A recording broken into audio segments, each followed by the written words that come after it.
So welcome. Today we have Dr. Juliet Ghodsian, who is, there we go, a naturopathic doctor and an intuitive healer who helps uncover and heal deeply held trauma. So welcome. I'm so excited to talk to you. Thank you. Thank you. Happy to be here. Yay. So I guess when people hear that, they're probably like, what the heck is an intuitive healer? So can you kind of just give us, a very basic definition of what an intuitive healer is and what it means to you? Okay, yeah, I'll talk about what it means for me in my practice. So I'm a naturopathic doctor, but I also have a background in different types of osteopathic manual therapies, which is kind of working with fascial networks and the structural part of your body. So I've had a lot of training in that. And in that training comes something called somato-emotional release work. So this is kind of where some of my interest started. And that's more about how your body holds what your emotional energy is doing, right? So it's almost like you have a memory bank inside of your physical tissues that will store emotional energy that you've been through in the past or you're currently going through. Okay, so that's kind of some foundational stuff to understand about me. So that's a place that I'd been interfacing with people for a long time. To specifically answer the question about intuitive healer, what I would say to that is, for myself, I've always been an intuitive person and an empathic person. And in this work that I was doing and being a doctor and working with people with chronic disease and trying to understand their emotional environment, right? I started to understand the importance of utilizing that information in the person's healing journey. So that means me having the capacity or the ability to discern where the core true issues lie for a person when they're coming to me for assistance or guidance. Okay, and that information, I mean, we can dive deep into that conversation about intuitive information and intuitive healing. So for me, that looks like opening up intuitive faculties of knowing or understanding what in a person's emotional energy state might be. I'll have a sense of where in the body they're holding either physical pain, physical tension, emotional pain, emotional tension. So I can read that about a person. The other thing that I'll often have guidance about is, a primary relationship where there's challenge or trauma currently for a person that's physically creating problems for them or emotionally or mentally creating problems for them. So my perspective is, if I can gather that information and discern what are the core issues that are triggering someone or destabilizing them, then we can create a space where they can work with it, right? Interface with it, heal it, do the shadow work, go into it, address it directly, right? And my patient will probably tell you, like, I'm not afraid to go tell me about your mom, right? Like, because if I feel that as a primary issue, even though they're talking to me about their, digestion or whatever it is that they're coming to see me for, but I say, what's going on with your mom, right? I want to know about that relationship, or your partner, right? So the intuitive piece is trying to discern the area of primary influence so that we can help support the person to heal that. Wow. That sounds awesome. I would love to go to a session like that because I'm someone who believes in that deep connection. When I feel something emotionally, I know my body's going to feel it. If I'm stressed out for like a week's of time, I know I'm going to feel it physically the next week because I just understand that connection. And I'm someone who, anything that's happening emotionally, I know where it's going in my body. So a session like that has always intrigued me. What would it look like on your side? Like, do you prepare before in a certain way before you have a client or I guess a patient? Yeah. Okay. I can tell you about that. I mean, there's many layers to like arriving to the place where you function in this way as a clinician, but generally speaking, in my sessions, in my space. So I've learned over time that what works best for me is to have a very specific intention for my therapeutic space. And my specific intention for my therapeutic space is that this is a space of truth and transformation, which means I can hold a container for people to see the truth that needs to be seen, but with love and compassion and forgiveness so that we can transform and alchemize whatever it is. Because a lot of the time, we're either self-abandoning or we're running away from a hard truth that we don't want to see. So that's the first layer, okay? The second layer would be that that we're only receiving information that is related to what that person is ready to transform, hear about, learn, or process in this now moment, right? So Mhm. I don't really go into a session with this, download everything I need to know. I don't really, Mhm. that's not how I work, right? I want to know. So if you came to see me, that would be my intention. Like, what is Gabriella ready to see, hear, process, and transform in this now moment? Like, what is her body ready to process or release? What on the mental or emotional or spiritual level is she ready to see and work with, right? Because we need to unfold and heal in a process driven way, right? That's been my experience. I generally don't tend to just blast people open, right? So Mhm. there was a period of time early in my practice when I was working with energy or doing energy work where, you can facilitate someone moving to a place of greater balance or clearing blockages for them. You can certainly do that. And they'll get up on the table and they'll say, I feel amazing. And Mhm. then 24 hours later, they'll go, I'm back in the same loop. Okay. So Yeah.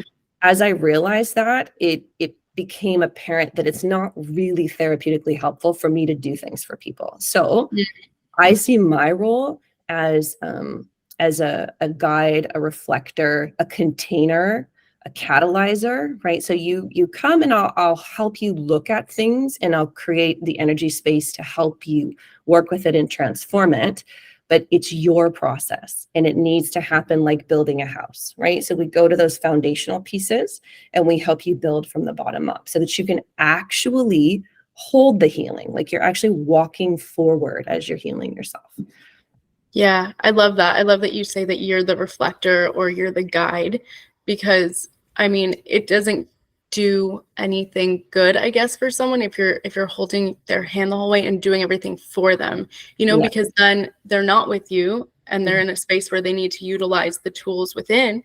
They're Mhm. like, but she's not here. I don't know what to do, and it's all about helping people grow individually. And you're just being like the holding their hand, Yeah. and that's how I feel during Reiki too. And like you said in the beginning, you feel like you're doing something really powerful and being giving. And then after that, people might feel a little like, okay, but I'm back to square one. Yes. And I definitely feel the same way. And it's been almost like a navigating tool for me to Mhm. to withhold almost a little bit of some Yeah. things that I share and some things that I bring up because again, people Mhm. are only going to receive what they're ready to receive. I can tell you Mhm. anything you want, but if you're not ready to hear it and ready to use that in a more, positive way and use Yeah. that to grow, then I'm not helping anyone and you're probably Correct. going to feel attacked. And I Right. don't want that. Yeah. Yeah. And that's your process to work as a healer or someone who Yeah. holds healing space is to work with your own discernment and feel for what is this person ready to receive in this moment. And Mhm. that's specifically why that's one of my intentions that I just set across the board. So I can trust that whatever information I do receive, I'm only receiving it because that person is ready to work with it. Mm. I'm not going to receive what they're not ready to hear, right? I love that. I Takes love the that extra so work much. out for you, right? You don't have Yeah, to be stressed true. about it. Yeah, and then you're not sitting there trying to, like, move everything else out of the way, like, "Let me see clearly." It's already gonna be clear because you set that intention Right. beforehand. Would Yes. you say more people go to you for physical issues, I guess you can say, or physical, I don't wanna call them issues, but physical Yeah. complications or more emotional and mental? I would say now that has changed dramatically. So I've been in practice for 18 years. So the first, decade of my practice, I would say was probably primarily physical. And even the body work that I did would have been more physical, right? Because I did Mhm. a lot of structural work on people with physical trauma. And in that emotional trauma was being worked with, it wasn't the focus. I would say now at this stage of my practice, it's probably 80+% of what I do. So Wow. what's cool about that, like having been in this realm for a long time and like what we were speaking about before we started recording, is when you just allow yourself to authentically be all of who you are as a practitioner, and not because I felt that I limited myself early on because I wasn't Mm. sure people would want to receive information that way. Do they Yeah. want me to be downloading guidance or saying, this is what I intuitively feel? Are they going to be intimidated? Is that going to be too much? I had to work through my own process of being comfortable with that. And when I finally was able to just authentically say, this is what I do, and this is the way that I do it. And if you would like to receive that, then please come on in, right? And that just pretty much exploded my practice. And that's, like I said, 80 to 90% of what comes to see me now. So my naturopathic clinical care has kind of shrunk in the past 3 years. I now often refer people out to other doctors, and they refer their clients to me to do this type of work with them. Yeah. How was that for you, that transition? Was it like empowering? Did you feel like you were letting something go? Like, how did that feel for you? I loved it. So here's what's interesting about it, because I feel that, when you function in an intuitive way, it's kind of a right brain, knowing guided experience. When you function as a doctor or a clinician, it's a very left brain, knowledge, decision-making driven process. Right. And I actually found that side of things more burdensome and stressful, right? Because it's that energy of, I need to make the right decision based on this information. And it felt like it was resting solely on me, right? So sometimes that was quite difficult as a doctor, and felt like a lot of pressure.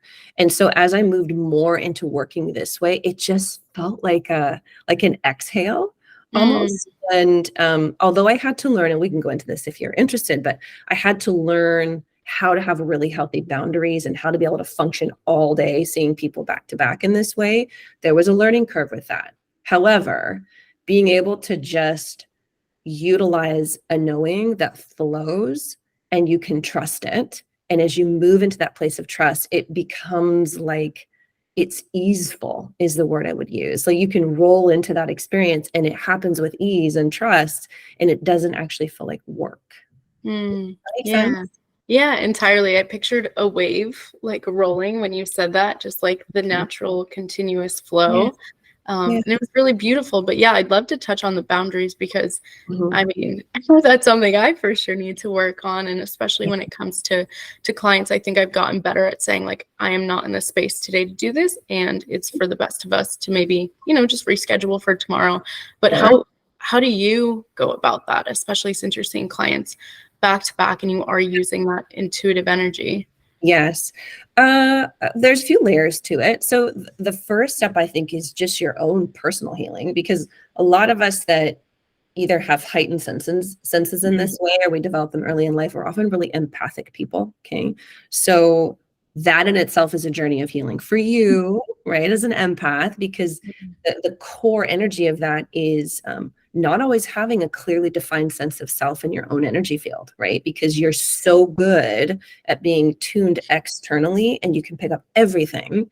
And so more aware of that than you are of your own energy space, right? So I get that. And a lot of the healing, I would say, for myself was developing, I'll use the word discernment again, because I think that's the key word, which is, what is my energy?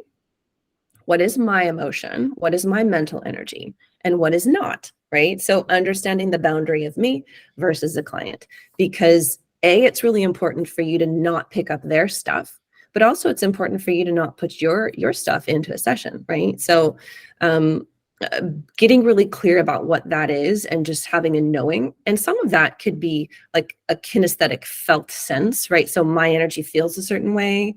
When it's only my energy in my body, I feel a certain way. So if I detect, because for me, intuitive information could come as a feeling in my body. That's not my dominant sense, but it can happen. It can come as an awareness of emotional energy. So that could be a feeling, a sadness, anger, things like that. It can come as knowing information in my mind, right? It could come as images that I'm seeing. So the parts that are more important to have boundaries and discernment would be sensations in your body and emotional energy, and then thoughts, obviously, right? So that you can have a clear sense of where that information is coming from, and that it's not coming from you. It's coming from whether you're reading that person's field or you're receiving information from a more kind of universal energy source, right? Yeah. So that's the first layer of what I would say. The second thing I would say, again, kind of goes back to the container that you place in your room, okay, and cleaning and cleansing, or whatever word you want to use, and grounding yourself Yeah. before you go in, right? So I have little patterns of things I do, and everybody's different in that way. Like I might say certain Mhm. things, I'll set certain intentions, I'll clear the energy in the room.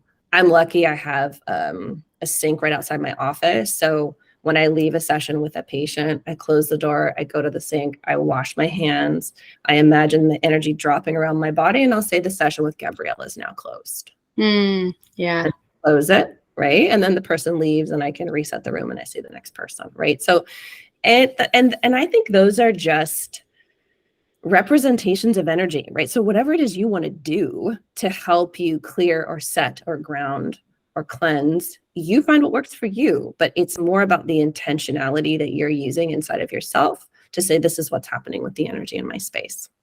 Yeah.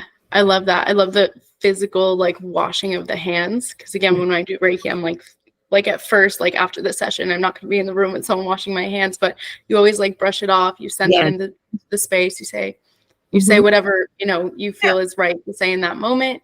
You cut that little energy bubble, you create that separation, and you're like, okay, I am now like more me and you are you, and we have that space between us instead of that like morphing sensation that can so easily happen, especially when you are highly sensitive. And that's actually, you keep saying discernment, which is funny because my friend did like the oracle cards with me the other day, and that word came up because I do have another job, and I was for sure allowing like Healing Gap to enter the space of like service.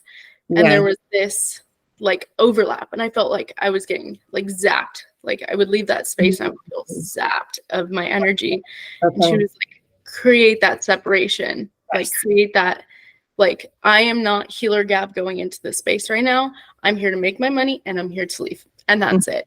I was like, that very simple concept, hearing it like, duh, like I don't have to be this like same type of person. I could put on like the energy blanket and walk into that space and still be very like nice to myself, but not give off that thing, because I work at a restaurant, and and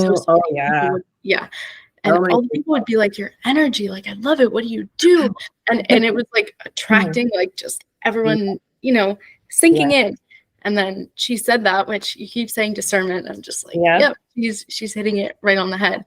And I took that into my job the past few days. I'm like, I feel so light. I feel so much better, because I'm still giving in the service way, but I'm not giving in the like emotional way, and being that version of me in a space full of so many people, because you're getting so many tables come in, meeting so many different types of people. And eventually you leave and you're like, there's nothing left for me. Where did I go? It's gone. But and wondering what you're absorbing, right? Because if you're an empath, you're going to be reading and tuning in. And I would say one other piece I would add to that is just that layer of, you don't need to be all the way open in all circumstances and in all environments, right? So I would say that would be another piece of what I might do in my room, which is, have a certain level of openness and functioning. But if there's a client sitting in front of me, there's like a full throttle open, you know what I mean? Where you're really open and you're reading everything, but you don't walk around in the world that way, right? Because that would just be a lot for you. It'd be too much information, and you also pick up a bunch of stuff that's not really yours, and you don't need to be carrying it. It doesn't serve you, right? The third thing I would say is that, having that awareness that as an empathic or highly sensitive person, you're probably already hyper attuned to your environment. You don't even need to think about it. You're already doing it. So sometimes you might have to consciously dial it down, right? Like I would even say things to myself sometimes in environments like that. I'm not curious, right? I'm not curious about what's going on with that person, or it's me. I'm in my body. Here I am. I'd literally talk to myself. I'm Juliet. I'm walking down the street and I'm doing my thing. I'm not curious about what's happening over there with that person. Like, won't even look, won't make eye contact. It seems extreme, but if you're an energetically sensitive person, as soon as you even look or get curious, boom, there your energy goes, right? Boom. Yes. And you've linked in and it's coming in. So that's also just like housekeeping for you. Like, how do I caretake myself energetically as I move through the world as a sensitive being? And it's just something we have to learn how to do. Thank you for that. That you hit it right on the head. I will bounce around and I'm like, oh, I wonder how they feel in this situation, or I'll pick up something random that I saw out of the corner of my eye, and I'm like thinking about their emotions, and I'm feeling it, and I see their face. I'm like, oh no, they're upset, and I'm just, I do think I need to like close it in a little bit, because I do walk around. You're totally right. I walk around like open and free, and I'm just taking it all in, and I'm giving it all out. But I need to be a little more tunnel vision, maybe a little more grounded. You nailed it, honestly. So thank you. Perfect piece of information that I needed. Awesome. Something that I wanted to ask is, I know you do somatic therapy. So can you give us an example of what that would be, and how you determine what type of therapy you're doing with someone? Oh, okay. Yeah, that's an interesting question. So I have a lot of different, I guess I would say, techniques, I guess you could use that word, of the way I might interface with someone. So if I'm doing a session and I kind of pick up what's going on, and I notice a holding in a particular part of the body, I use my voice a lot. And that's just something for me in particular. It's actually an energetic tool for me. So I'm speaking during sessions, and if I'll go and I'll place my hands on a certain part of the person's body, I might ask them to breathe into that area. I might touch certain parts of their body, and then do something like I mentioned before. What's going on with your mom, right? I might ask a very open-ended question to guide a person into a holding in a particular part of their body. If they are able to connect with their body, then I might lead them through some guided imagery of walking through their body to a particular spot, engaging in dialogue. It might be a question like, if this part of your body could be holding any particular emotion, what do you feel that emotion might be, right? And so we can dialogue through, and it's patient-led, right? So I will just ask open-ended questions, or encourage them to go into that part of the body and maybe provide some guidance or helpful ways to unpack it, either with breath work. I do different types of tapping techniques, or I'll do actual physical body work. Sometimes I'll work with energy lines and energy centers in the body, and just as ways to help facilitate the movement of the energy. But the somatic inquiry is really about, you're holding something in your physical body. It's probably an emotional energy and or a memory of something that happened previously.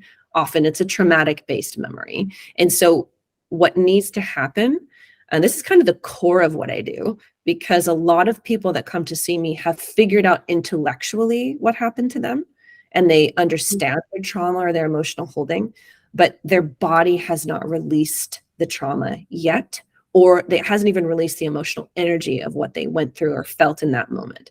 So the somatic work is helping that person walk back via the physical body to the trauma holding or the emotional holding that's in the tissues of their physical self, right? And to hold the space for them to go back and feel it, right? Because emotion is just energy that needs to move. That's all. It's just energy that needs to move. And if you can feel it, it doesn't matter how long ago it happened, right? Sometimes the physical body never had the opportunity to feel that emotion all the way to completion and release it. So a lot of what will happen is that, right? So if we can get to the core of what's being held there and get the person out of their head and mind energy and back into their physical body, we can help them release it. And a lot of it, in my experience with my patient base, is manifesting in disease processes, or especially nervous system issues and stress, adrenal network, digestive problems, neurological issues. And a lot of times when we get back to the core of it, it's pain, right? Or it's anger, or it's deep grief, or it's rage. And the person has just shut that down, and they processed it in therapy, right? Most of the people that come to see me have done a lot of therapy. So it's not like they're ignorant to what's going on. They can't break through, right? They can't get past it. And it's because the body hasn't had the opportunity to experience and release. So that's how I would describe somatic therapy. Yeah, I'm sure so many people relate to that. Like they understand it in their mind, but there's always that energetic block that's not allowing them to go to that next step. Maybe that's when that type of healing goes through, because I've definitely felt that on certain things. I'm like, okay, I understand what's happening. I understand what I need to do to kind of fix what happened. Yeah. But it doesn't matter how hard I try, because if I'm not like switching up the frequency of the energy that I'm on, then I'm not going to change actually. Like I'm going to remain in this space, maybe with a little more knowledge of what happened, but I'm not moving on fully and embracing and breaking through. Correct. So there is definitely that difference. What do you think, or I guess maybe how do you know that there's unprocessed trauma in someone's body? How can someone know that they're dealing with that? Okay. So how could a person know that might be going on for them? Okay. Yes. Some of this I might be able to discern, but one of the biggest things that I see is dissociation. Okay. So that means a person is, the way I describe it is they're often just mentally dissociating from either their emotions and or their physical body. Okay. So that person often has a lot of anxiety. Okay. They don't feel safe. And so their nervous system will function in hyperdrive to try to create a sensation of safety because they're on high alert. They can often feel very confused, conflicted. I don't know what I want.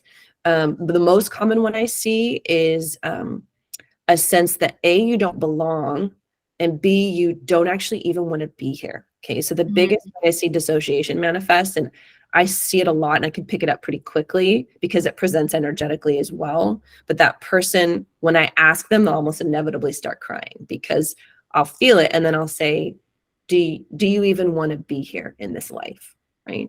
Like, do you even want to be in this body? Or does you not even want to be here? And that's kind of a classic sign of dissociation. And usually there's been some trauma that preceded that. Okay. Those are some basics of dissociation. The other I would say is there's two sides to this coin, but like the people pleaser, hyper kind, super nice, always friendly and easygoing and adaptable and amenable. I worry the most about that personality. Because there's a lot of potential there for self-abandonment and self-rejection, right? Because you've become something that you think everybody will love and accept because you were rejected early in life, or there was a fear instilled that you couldn't be your authentic self. And so you have to be what was nice and that everybody would like, because the pain of that is so intense. The flip side of that is the person that's hyper independent, hyper functioning, takes everything on, the workhorse, doesn't ask for help, never says no, always the fixer and the saver, right? So I see that one as well. So anytime I see that patterning, I always want to know when was that person, when did no one show up for them, right? When were they deeply let down? And it's often at an early age when they realize that they came into this life and their parents can't even keep them safe. Okay? Yeah. And the core theme I would say that I see and work with most clients is that they don't feel safe on every possible level, whether that's physically, emotionally, mentally, or spiritually. So if that's something that you notice, that you don't trust easily, it's hard for you to feel safe in relationships, you don't trust yourself to make decisions, right? You're constantly asking everybody else's opinion and you have a high level of self-doubt. Like, those are places I would go in and really self-reflect. And I think it's important to kind of, because we've used the word trauma, and, like Gabor Mate says, there's big T trauma and little t trauma. Okay. It's important to differentiate that, but also identify that the experience of trauma lives in the person who experienced it. So you can't look at it from the outside and go, well, that wasn't that big of a deal, because it's not really about the event that happened. It's about what took place inside of that person emotionally, and what was lost in them or what they didn't receive. And I've seen, apparently really small incidents on the surface, looking from the outside, actually be deeply traumatizing for people. And it can show up in all of your relationships, in all of your decisions in your life, right? So just taking a moment to kind of self-reflect and be honest with yourself about the areas where you struggle, right? Yeah. You don't feel safe, or you don't trust, or you don't show up for yourself, or you prioritize the needs of other people over your own. That's what I would look for. Yeah. Wow. I felt all of that. Most of us do. Yeah. There was a question that I'm not particularly sure how to even format it, but it came up like, is there a certain type of person that, besides being like, sensitive, that feels something small or experiences something small and feels it very largely within? Because I think of certain situations that I know I'm already sensitive.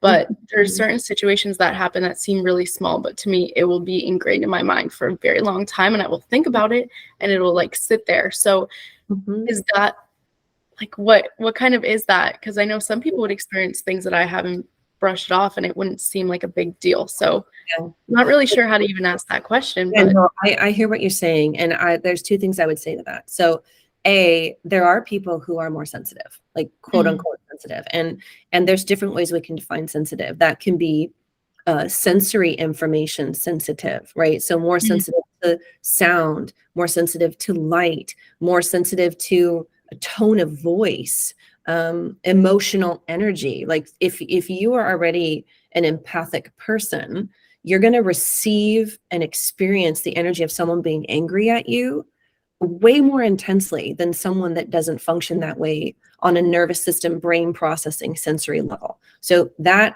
is a given. Okay. So one person that doesn't have that sensitivity might not feel it in their body in the same way when someone gets angry and yells. The person next to them, it might feel like a massive violation or assault. Okay. That's the first thing I would say.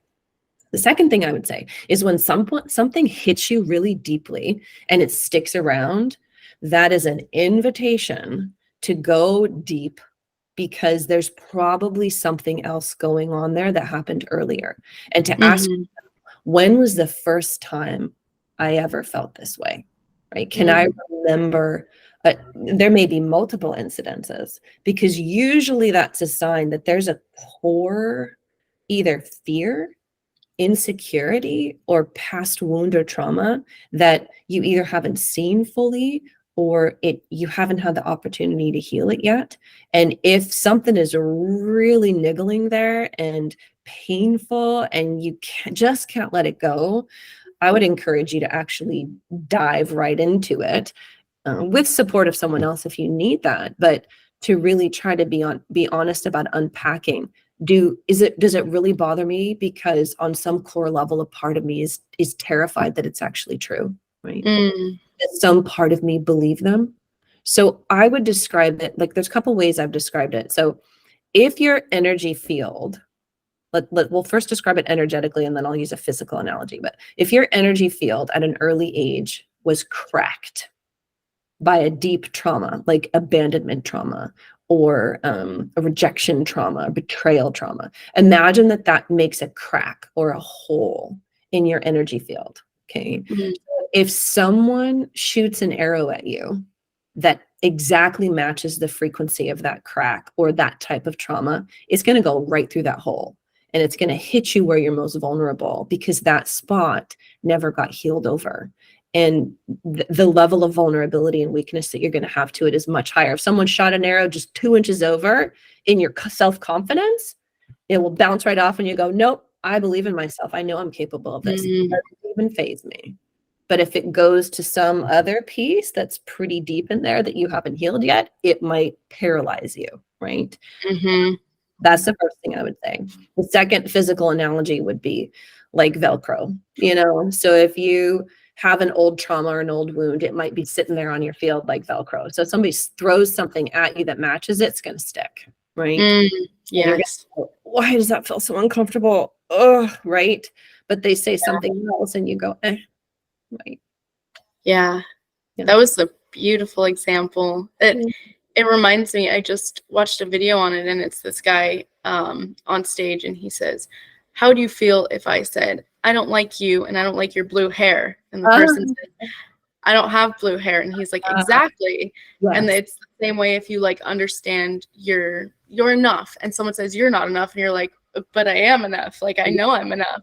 Yeah. And that kind of reminded me of that same concept when you're so confident in it and you know deep inside that what they're saying doesn't match up, then you're going to be able to take it. But if there's a little wound there, even a little bit, and it slips its way through, the floodgates might open and you might be feeling that same attacked feeling that you felt years and years ago. Yes.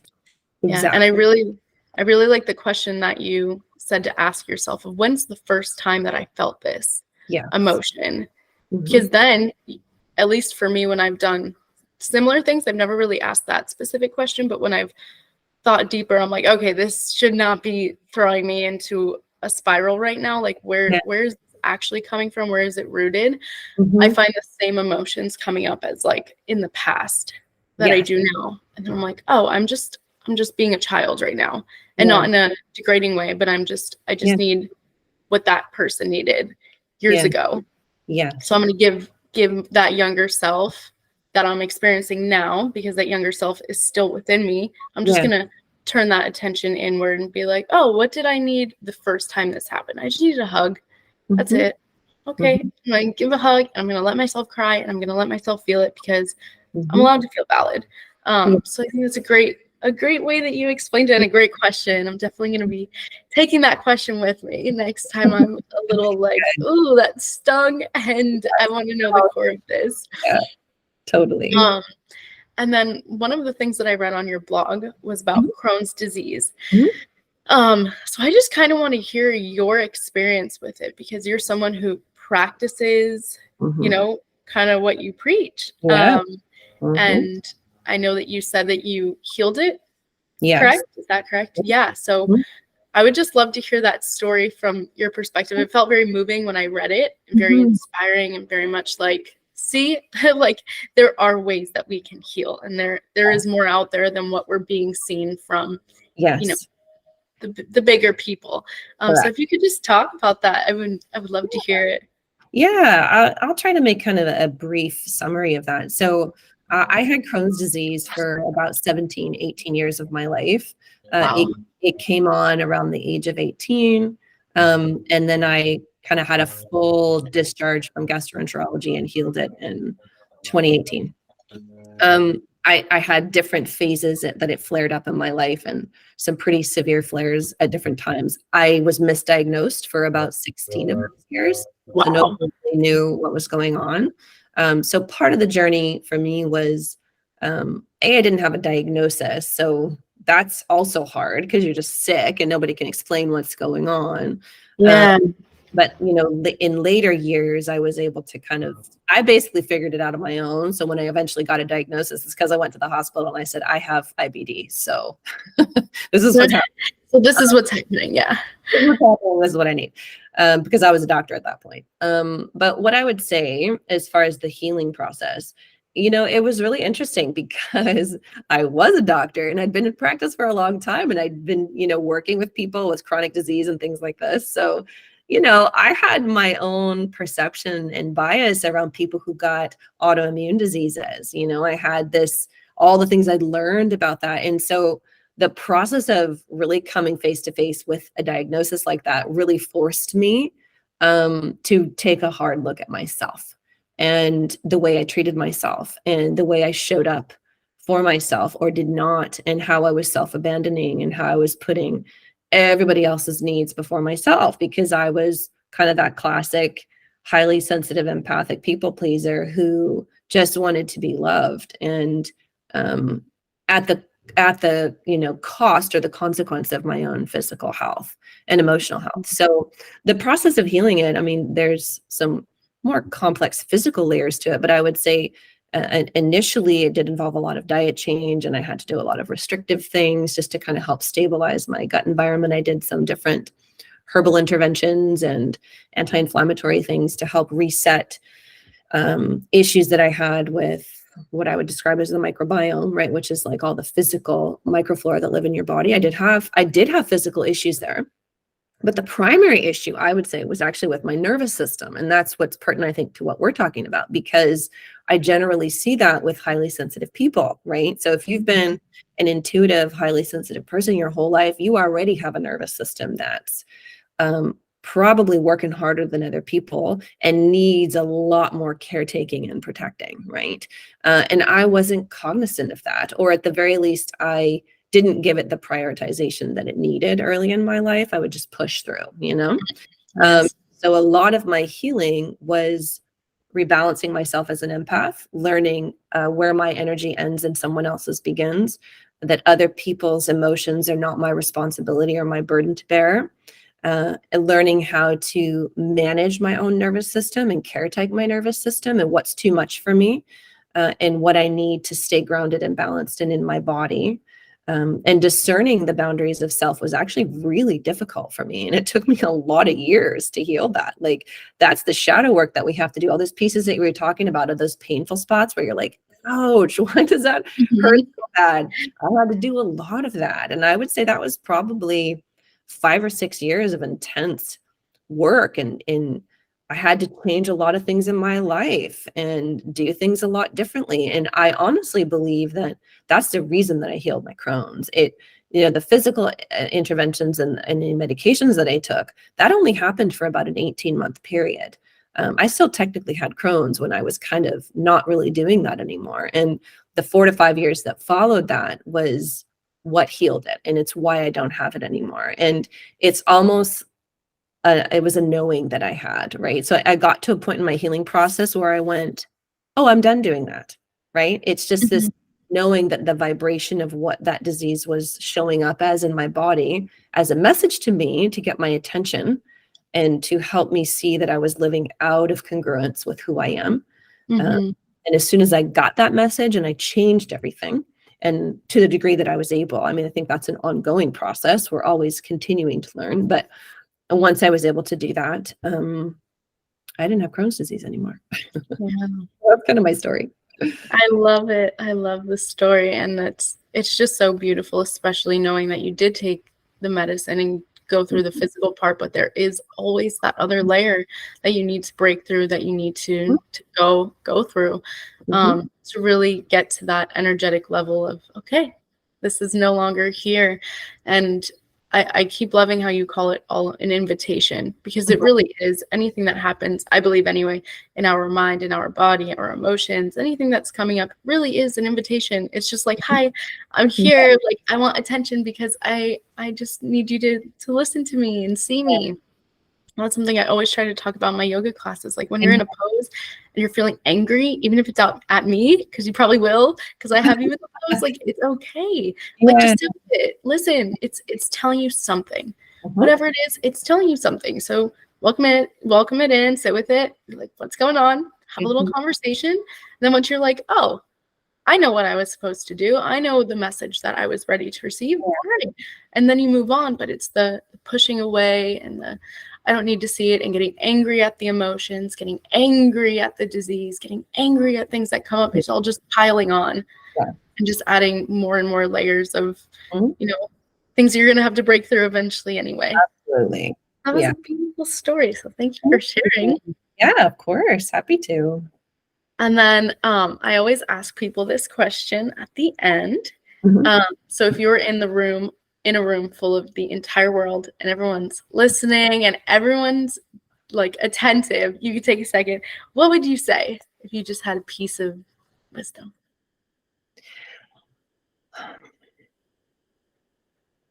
I would say, please love yourself more. Please love yourself more. Please ask for help. And please figure out how to feel safe. Right? Because those are the core things that I see in the clients and patients that I work with, right? People don't feel safe. They don't love themselves in the way that they are capable of. And they don't ask for the help and support that they need, right? Because we all need community. We need to feel loved and we need to feel safe, right? Those are our core needs. So that's what I want for everyone. And what I would say is that it's one of the reasons that the course that I'm making is called Core Safety. And I'm glad to get the opportunity to talk about it here for a second, because it's such a huge part of what I do. And it's so hard to see so many people not feel safe and feel loved, right? Mhm. So it's what I do in my work every day is to try to just hold a space where people can feel safe and loved. And it's what I want people to be able to create for themselves in any way that they can, right? Yeah. Yeah, that's what I'd say. Oh, that's so beautiful. That feels like a giant hug and a nice reminder. If you want to talk more about your course, I don't know how much you have set up about it, but if you Mhm. want to give a little, I don't know, brief intro to what it consists of for people if they're interested, you could go Yeah, for it. give a quick breakdown. It's not totally finalized yet and up and running, but it should be soon. But it's called Core Safety, and really it's just a breakdown of everything that I've learned around. We haven't talked much about energy centers and chakras in the body, but I'll mention that now. So the place where I find this being imbalanced is in what I would call the sacral center, or the sacral energy center in the body, which is the lower pelvis, right below the belly button. And on an energetic level, I have found that to be the place where safety lives, right? It's safety and identity. So we talked about my Crohn's, and my sacral chakra was a mess, right? So that causes your nervous system to never be able to feel safe. And I didn't have a clear definition of who I was. I couldn't define the boundaries of myself versus Mhm. other people. Okay. And that's the foundation of autoimmune disease, self versus non-self. Okay. So core safety is about restoring integrity to those aspects of you. I feel safe. I have permission to be here. I know who I am and I know who I'm not. Right. And Mhm. I give myself permission to say no to what is not me and to say yes to what is. Right. So the course is basically guidance around how to discern if you have trauma or issues in that part of yourself, and to how to troubleshoot it and work through it and figure out what those issues are. Like if you don't have someone to sit with you and help you figure it out, you can work through it on your own. And then some exercises and different inquiry practices to help you begin to repair, reset, and rebuild that aspect, because I think of it as the foundation of your house. Like if you're building yourself as a being, that's the foundation of what needs to be strengthened, upon which Yeah. everything else can build. Okay. Yeah. Wow. You're so good. I'm so excited for your course. I'm sure everyone else is going to be, and I hope that everyone takes it that feels called to it. Thank you. And wishing you so much luck with it. Where can my listeners find you? They can find me on Instagram at Here with Juliet, or on my website, which is www.drjulietghodsian, CHODSIAN.com. Yay, awesome. And check out her Instagram. I was on a little loop watching all your stuff, and I did learn so much. And you have such a like warm, wise presence that I really appreciate. And this whole conversation, I felt like you were talking to me, even though I know you're speaking to, an audience. I still felt like it was directed towards me. So you really, Towards truly, you. it was so nice. So I really, really appreciate it. Thank Yeah. you for having me. I actually had an awesome time. I'm so grateful that you asked me. I totally enjoyed it. It was very. Yay. Well, thank you. Hopefully we'll keep talking and maybe do a little, I don't know, maybe I could tap into your course at some point, because I know that that's something that I need to work on as well. Sounds good. Awesome. Well, thank you. Thank you. Bye bye.